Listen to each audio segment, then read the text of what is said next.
Yeah. Dave, you're going to play in Brazil. David Moore, Dallas Morning News. Josh Allen, just your thoughts on him and the difficulties he poses. I mean, he's a dynamic football player. I think, the way he plays the position, he reminds me of a young Brett Favre, just the temperament and the ability to throw the ball to any quadrant in the field. He's very aggressive running the ball. I mean, you have to treat him like, you have to treat him as a running back when he gets out there because, he's not looking to go down or go out of bounds and, those types of things. But very impactful football player. And when you have a player like him who has such an upside and is willing to take some risks and has had a prolonged stretch of turnovers, do you try to feed into that early, or can you get off your game trying too much to force it? No, I just think we got to play our game and stay focused on, what we do every time we line up, and when we have opportunities to take the ball away, we got to convert. But he's very, very aggressive player. It's good. It's definitely, it could be a 60 plus minute football game. And they're never out of it when he has the ball in his hand. Clarence Hill, Football Star Telegram. Tyler Smith has had some unique challenges with different defensive tackles this year. Certainly held his own. Just talking about the challenge of Oliver and what he presents for you guys up front and Tyler. Yeah, we've been very impressed with their whole defense. I think Oliver is that, the three technique, very disruptive player. We're just watching short yards and goal line earlier, and just, some of the things with the cadence up there on the road. He's definitely has our attention. And Tyler, the way he's... Tyler and Zach, based off which way we line up. So, he's a dynamic three technique, so it'll be a big challenge for both Tyler and Zach. Mike Toddar's with ESPN. You guys haven't had a lot of opportunities, special teams-wise, full returns or anything like that. When you go up there, whether it be cold, do you anticipate more opportunities to do more in practice to simulate any of that? I think so. That's only natural. I think it's a common outlook when you play outside, especially in November, December. You should get more opportunities. I mean, we're looking at this as a night game. I don't know what time it gets dark up there, but it can't be much after 4 o'clock. So, and I think with that, the wind and all those things is what we're focusing on. Because the ball definitely is different outdoors in that type of climate. Saudis with the Athletic. Mike, in the season opener, Jake Ferguson had a couple of drops. Peyton Hendershot had one. Dak kind of always said that he trusted the guy that's going to come back to him, and now you're kind of seeing what Ferguson has kind of become. How important is that to have from your quarterback when a young player does go through those growing pains? Well, you can't get to where we are right now, and obviously you're not going to ever get to where you really want to go. So I think when you go back and you look at some of those plays, and number one, we're in the red zone, and those are the type of throws that you have to have in the spots with your tight end group. It was definitely not something that we're going to try one week and not try the next. So I think it was just a matter where we were coming out of camp, and I think like a number of things, we're doing a lot of the little things much better today than we were in September. Those things that Dak does, the little things like fist pumping all his players in the huddle before a drive, do those things go a long way over the course of a season and things like that? I think it's just really an illustration of the connection, in how he operates. I mean, it's just he's. I'm thinking of all the quarterbacks I coach. He's clearly sets the record for fist bumps. So.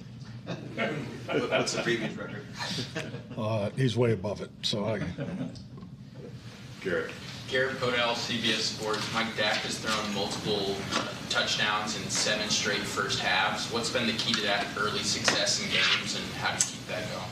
I think the biggest thing, getting into a rhythm, I think his pace and his ability to distribute the football. I think that's, if you look at the ball distribution, it's been critical. I don't know if we've been under 8 players. I think it's been 8 or more players, almost every game. So I think that's really important, especially early. So, I think it's. This game is all about opportunities, and you're only going to get tougher as we move forward. So, when you get up and, I think we've done a good job, not punting very often and maximizing our opportunities with the number of series we had in the game. We're not, concerned about going 10, 12, 13 play drives, and I think that speaks to his discipline and his patience. Sarah. Sarah Merrifield, CBS Sports Texas. After Brandon Aubrey's performance on Sunday and obviously this season, how essential is a guy like that and what he's been able to do so far? Oh no, he's generates points. I mean, he's and what he's done is it's historical. And I think that just like anything, I love his story. I think it's what an incredible story. But he's an extremely talented kicker, and you could see the talent right away in training camp. But his performance level is just really, so impressive. But if you just see him work, he's the same person every day. Very diligent. Really, the whole operation of all three of those guys, and I think that plays into. I think any kicker would tell you the importance of a healthy relationship with the punter and the snapper. So, but yeah, he's just in a great groove, and I think not only does he know that we have confidence in him, I think everybody in Cowboy Nation has confidence in him. Pat. Hey, Coach. Patrick Walker, Dallas Cowboys. Two-part question. First would be any updates on Jonathan Hankins' possible availability versus the Bills? Yeah, Jonathan he'll be hard pressed to go this week. So I saw him earlier. So he will not work today. So yeah, that's all I got for him right now.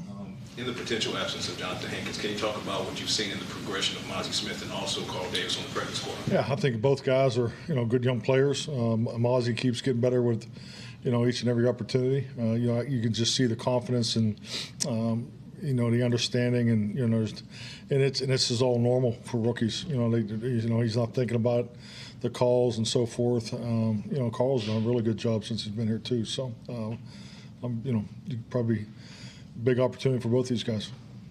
Dave. Mike, it's you've called plays for so many years in your career, but there was the gap going into this season. Was it like riding a bike as far as calling it, or did it take you a few games to kind of get back into the flow and just the feel that you had before when you were calling? No, I wouldn't say it's like riding a bike, because I think there was a number of different factors. I think if you're fortunate enough to call plays with with just one quarterback for a long period of time, I mean there's things that are done that you just 8, 9, 10 years. So, and then the other part of that too is it's a new staff.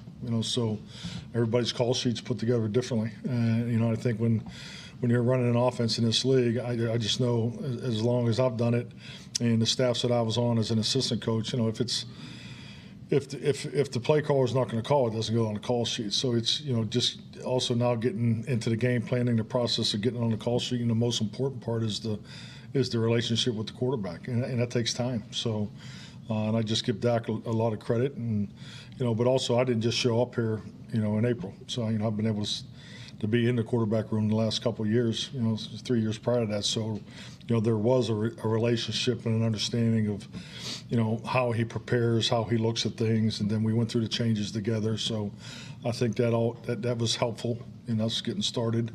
Didn't play in the preseason. I was a little nervous about that, but I think, after he got past probably the third or fourth week, I thought we really hit our stride. And when you're calling plays, is there any feel to it at all, or is it just process, or if that makes sense? I mean, you're so focused on the process and sequencing that you don't have a feel for how it feels maybe different than when you called it when you're in Green Bay. Oh, no, I think it's all the above. I mean, I think there's process in putting the play call sheet together. I mean, Tuesday night looks a certain way. Wednesday night looks a certain way. Thursday is really getting ready for your final review and meeting with the quarterback and the offense coordinator, and then Friday is really, and Saturday and even Sunday mornings about getting ready to beat the defensive coordinator. So I mean, there's definitely a process. Sequencing is something that you have to do before the game, during the game, leads into that. So I think it's all those variables that go into play calling, and there's definitely a feel and understanding what the other guy's thinking, and how you anticipate he's going to perform, and then obviously staying in touch with your coaches, the network of communication, and make sure everybody has their eye discipline in the right place, and the information that you need is voiced in the right timely period. And the communication network was probably the biggest thing that I think I had to get used to, because you just have different personalities on a headset today than you did 4 or 5 years ago. So I mean, it's all those variables that are part of being successful, in my opinion. Louis. Louis Scruggs, NBC5. Can you speak to the roles of Brian Schottenheimer and Scott Tolzien last year in different spots? This year they're there, and your comfortability there? You talking about what they did last year? Yeah, they had their different roles. Yeah, I mean, Brian was a consultant last year, so he did all the forecasting for both. Well, really just Dan, and some for Kellen, but which was a great opportunity for him because he loved it. But man, just to have that quality of input, from that position was really good for us. And then Scott Tolzien was the number 3 in the quarterback room. So now. And things are different, obviously, Brian's the offensive coordinator. So, I mean, he's the lead as far as, making sure the job responsibilities and distribution of how the workload capacities need to continue to move through the week. And Scott's, he's the lead quarterback voice, as far as the everyday, so. Is that what you're looking for? I'm not sure what you're. How was that? Them being in those roles last year made you comfortable putting them in the role this year and what you've been able to get from them? Yeah, definitely. Not only last year. I mean, just obviously I go back to Brian till 1998. So, and I've had the opportunity to coach Scott and watch him in that role, and and also Scott did a lot of administrative work also with his role as the assistant quarterback coach. So. I'd spent a lot of time with him outside of the quarterback room. So, yeah, I mean, obviously working the last, 3 years prior to this, Scott Tolzien was more than ready to step into his position today, and he's crushing. He's doing a phenomenal job. And I think Brian being here last year, definitely just how things working and, him and I having a clear understanding of how we want the offense to look and operate. Very thankful that he was here last year because I mean I think that really helped both him and I specifically went through the changes. Jess. Justin Burns, PFN. Mike, can you talk about how fun it's been for you as the play caller to have 2 different running backs with 2 different running styles and all of the things you can really implement in your play calling? Yeah, definitely. I mean, you have to have it. This is it's a long season. 17 games. To think running backs are going to touch the ball 20, 25 times. I mean, that's probably not realistic. So I think number one, you have to have it, and we've been very fortunate to have it with Zeke and Tony in the last 3 years, and then now to have it with Tony and Rico. So, and we got some young guys we love too. So yeah, very very fortunate with our running back room. Garrett. Mike, Stephon Gilmore's been covering number 1 receivers in the last couple teams you faced at age 33, 12th season. What kind of comparison of maybe another player have you seen in your career be defending at outside corner at this level at this stage of his career? I mean, a number of them, but they're all great corners. I mean, I think that's what's so cool about watching Stephon, not only just to play at the level he's playing at, but to have this success at this point in his career too. I think that the earliest or the most recent would be Charles Woodson. I mean, Al Harris, played a lot of years. I was with Al at the end of his career, but I go back to my first job. We had Albert Lewis and Kevin Ross, and so when you have these unbelievable players that are playing at that level, at that position, I think it speaks volumes. Todd. Mike, go back to Aubrey for a second, not knowing what you know now, and games are usually close. And, was there any skepticism or reluctance on your part to say, you sure you want to go with a rookie kicker, maybe even before you got him and brought him in the building? Yeah, I think all those conversations were. I mean, you talk about everything. I mean, you talk about all the every player, where they're coming from, their experience level, how he fits. But you can never not recognize the talent, and just, I thought that the personnel department did a nice job of, we had a group of kickers that they ranked, and, they had different thoughts and beliefs on, I think it's hard to rank a guy that hasn't kicked in the league versus a guy that has, and, and we were thorough with it, and I think the best thing we did clearly was make a quick decision in training camp, and that's where, sometimes when you operate too quickly, it could, it can bite you. But that was clearly the I think it was the best thing that we did, and it's a real credit to Brandon. I mean, he showed right away. I mean, just watching him, kick early in training camp, he just, his talent level is something that we all wanted to unleash and, make sure he got all the reps. And then I thought it was important, because I ain't lying, I was thinking more about Mason Crosby, in his first year. It was a conscious effort to give him kicks, early in the season. I think the first game of his career, he kicked the game winner against Philadelphia. So I was very conscientious of getting Brandon out there and giving him some kicks. So, and now I don't even think about it. So that's just real credit to his performance. Clarence. Staying with Brandon, right now the wind is supposed to be 5 to 10 miles an hour. I don't know if it get worse or I hope like so. that. Yeah, I'll take it. How do you prepare for the wind? I mean, certainly it was windy last week when you weren't here, but is that the next step for him to? Well, I mean, we get some windy days out here, and I mean, and I'll be honest with you, I don't know if there's a better training environment, just because you get different winds out here because of the swirling effect with the office buildings. So, I mean, and that's difficult. I mean, that's a difficult field to train on. But I know my past experiences, anytime you have a chance to kick in an outdoor stadium at different times of year, you take advantage of it. So, we take the same approach out here. So, because the wind's not always, I know most of our weather comes out of the west, but once it gets in, into this swirl here, you get different movements. So he gets plenty of work there. And David. You mentioned Crosby a second ago. I know when you talked to us before his rookie season, you said there were some difficult things there where you really had to stay with them to keep him, and there was a lot of outside pressure as far as, well, why don't you have a veteran?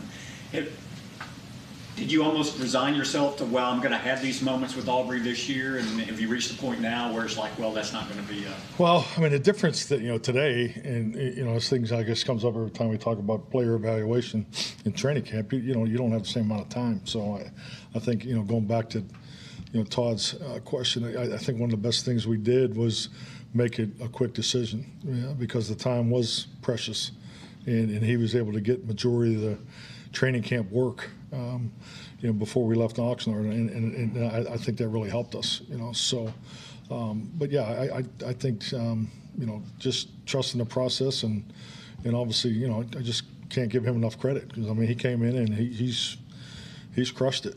He's done a great job. All right, thank you, Mike. Thank you.